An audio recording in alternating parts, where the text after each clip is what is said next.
Hey, what's going on, everyone? How you guys doing tonight? My name is Matt Jarbo. This is Three Buck Theater, and I just got done watching episode 4 of The Mandalorian Sanctuary. Now, I was really wondering where it was going to go following the events of last week. Deborah Chow's episode was just utterly fantastic, and it was something that a lot of people got really excited to see where things were going to go. Was it going to keep up the momentum, or was it going to slow down a little bit? This episode very much did both. And I was kind of surprised that it was the longest episode of the 4 thus far. It's sitting at around, I think, 40 minutes if you count the end credits as well as the 2-minute recap or the minute and a half recap from the previous episode. So it's a good, it's about a good 34 minutes long, which is still longer than everything else. The only crazy thing with it is that at this point now it's running at breakneck speed. It is. There's really no time to breathe in the episode, it feels like, but there are some moments where things do slow down and they do a bit of like character stuff, which I really enjoy. But when it starts ramping up the speed, it doesn't let off the gas. This episode was actually directed by Bryce Dallas Howard, which I thought was an interesting choice, considering I believe this is her first directorial debut. And coming off of how Deborah Chow handled not only the emotion, but the raw intensity and the action of last week, I was curious how Bryce Dallas Howard was going to be handling this. And I don't think it was as good as the last episode. That's not to say that it's anywhere near bad. It's not. It's another good episode. But I feel like with Bryce Dallas Howard, she was trying to do a little bit too much. This was an episode that felt that it could have been and probably should have been 2 parts versus just like the one, but for the sake of an 8-episode season, they have to keep things moving. And so there's that. So anyway, spoilers going on from this moment forward. So after Mando leaves with Baby Yoda, they take off for Sanctuary. They're trying to find a place out of the way. But the episode starts off with a small Krill village, fishing village that gets basically completely overrun by raiders who show up and take all their shrimp and then take off back into the woods. But you hear something big and massive in the distance. You just don't know what it is yet. And if you've seen any of the pre-marketing stuff or the Legos, you know what it is. At this point, you know it's the ATST. And I was waiting for it to show up, but I thought it was going to show up way later in the season. So anyway, they're hurting. They're hurting. They're freaked out. They're worried, right? And so they need help. And so when the Mandalorian makes a name for himself or causes a little bit of struggle, a little bit of commotion at a local bar when him and Cara Dune first get into their fight once they first meet. He gets sought out by the villagers that are like, look, we'll pay you whatever little money we have. Can you just come and take care of these people? And he is looking for Sanctuary to be off the grid entirely with Baby Yoda in order to keep him safe. And so he kind of goes, look, you give me Sanctuary, place to live, I will come and I will take care of this. And then he hires Cara Dune and they go off and they go to the village to try to figure out just what the hell is going on. Now, what I have to say about this is, for one, I love Cara Dune's introduction. I really do. I've been waiting for Gina Carano to show up. We're 4 episodes in, halfway through the season now. She finally shows up and it's great. She's a former Rebel shock trooper. If you followed anything with the show, you know that. But what's interesting is that she's an adrenaline junkie, much like Mando. She's very much in it for the cause, provided the cause allows her to utterly destroy Imperials. Once she takes out the imps, that's what she wants, right? She doesn't want to do peacekeeper, guardian type stuff. And she says that. I thought that was actually a really cool line where she was like, no, we were sent in strategically to like take out Imperial, high value targets, so to speak. They were basically an assassination squad. But once that was over, once the imps were all killed, then they were put on peacekeeper duty guarding diplomats. And that's not what she wanted to do. But something happened that forced her out, that got her into early retirement, her words. And I find it interesting that there's a tracking fob on her that somebody from the guild, the Bounty Hunters Guild, is currently seeking her out. Now, it's not Mando. We know that, obviously. She didn't know that either until after they had a fight, which I thought was a lot of fun, watching them kind of tussle. And then Mando gets his ass handed to him for the most part, which again is great because we get to see him.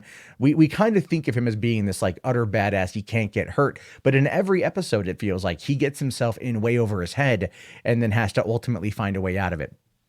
They get to the village and then they discover that it's an ATST and they're like, man, screw this. We out. We done. We ain't doing this at all. Right. But this is when it goes completely Three Amigos and that old school Western trope, right? That Western movie trope of where like the villagers are in trouble. They need the hero to reluctantly teach them how to fight and then draw the bad guys in order to have that final confrontation and take them out. And we've seen this multiple times. As I said, Three Amigos was essentially what was running through my head the entire time, which was fine. I love Three Amigos. I in no way dislike it, but I kind of, again, when I say the episode is running at like at a bit of a breakneck speed, once it got to this point, I kind of feel it could have been extended out. There could have been more recon work done, setting the stage, building the intensity, growing their relationship.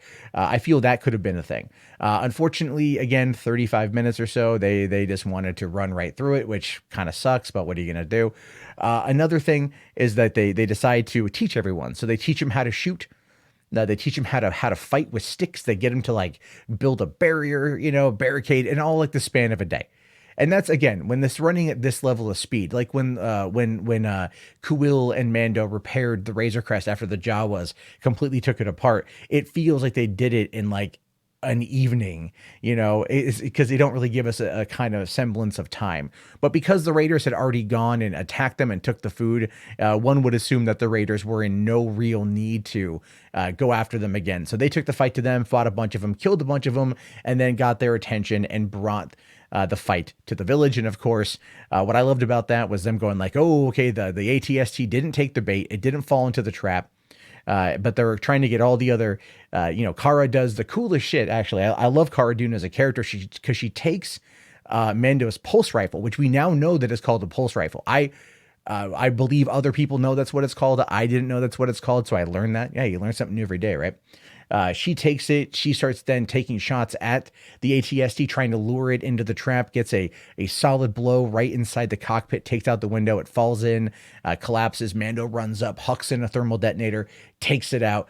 They finish taking out the bad guys. And then the two idiots who got Mando, and this is something I don't find to be the most believable, if I'm being honest. The two guys who were the idiots who got Mando to come with them are the ones who deliver the killing blow on the Mog, right? I mean, if we're going to quote anything here, the Raider villain was basically a half man, half dog. He's his own best friend. I think that's a fair assessment to make here. But they get the killing blow on him. And I kind of feel like a dude who's got the face of a pit bull, like literally has the face of a pit bull and the body of a linebacker, would be able to make short work of these two guys. And they were able to take him out. And it feels like none of the villagers really got killed outside of maybe one. So I kind of feel like there was a little bit of that, they got off a little light there, But anyway, the action scene was pretty cool. And then, of course, Mando realizes that this is not a place for him. They caused a ruckus, but that's going to draw attention, and attention is not what he wants. And at this point, he's getting ready to leave. And there's a conversation that Cara and him have about him taking off the mask and settling down with the woman who's there, who clearly likes him. He clearly has a thing for her. And just settling down and raising babies in this Krill farm. But that's not Mando, man. Mando wants a family. He wants a tribe, obviously. He wants a signet. He wants all those things. But he doesn't see himself being happy there. And I don't think he would be happy there. But he was going to leave Baby Yoda because he felt Baby Yoda would be happy and Baby Yoda would be taken care of. Unfortunately, though, another bounty hunter shows up, puts Baby Yoda in his sights. Cara takes him the hell out, and they realize that they've got to go. And this is what I find to be kind of funny is we know Cara Dune is in the show. And yet this episode ends with him leaving and heading back to the Razor Crest with Baby Yoda on the back of a wagon, much like an old Western, and Cara Dune going another direction. So I can only assume in the next episode that they're going to end up crossing paths yet again, because we've seen other footage with Cara Dune that wasn't in this particular episode. So, and they wouldn't make a big deal about bringing on Gina Carano if there was no reason to have in Gina Carano, right? So that's kind of where I find it on that front. I think I think overall, the episode was fine. It was good. I'm going to watch it again in the morning. This is kind of more my first reaction sort of thing. And I love Baby Yoda. They're making him just more and more adorable as time goes on. Disney's holding the merchandise until probably the beginning of next year, which is creating a black market for Baby Yoda merch on Etsy and places like that. So if you're looking for your Baby Yoda stuff, that's where you're probably going to find it, because Disney, for some reason in this particular case, doesn't like money. don't quite get it. But we've got 3 episodes left in the season, or 4 episodes left in the season. I don't know where it's going to go. We haven't seen Giancarlo Esposito yet. And obviously now we're going to be kind of probably what I predict is going to be happening next week is there's going to be the introduction of Giancarlo Esposito and the setup towards the end, right? Where Baby Yoda is being targeted once again. They have to kind of make a final stand. It's going to kind of build to that, I think. And we're going to get a lot of the start of the final episodes, the final arc. This is kind of a, I don't know what I want to call it. I don't want to call it like a slower episode because it really wasn't. It was a lot of action and a lot of stuff going on, but it definitely was kind of a palate cleanser for what became before and what's going to be coming next. But next week is Dave Filoni, followed by I believe it's Ricky Fumiyama. I can never pronounce his name correctly.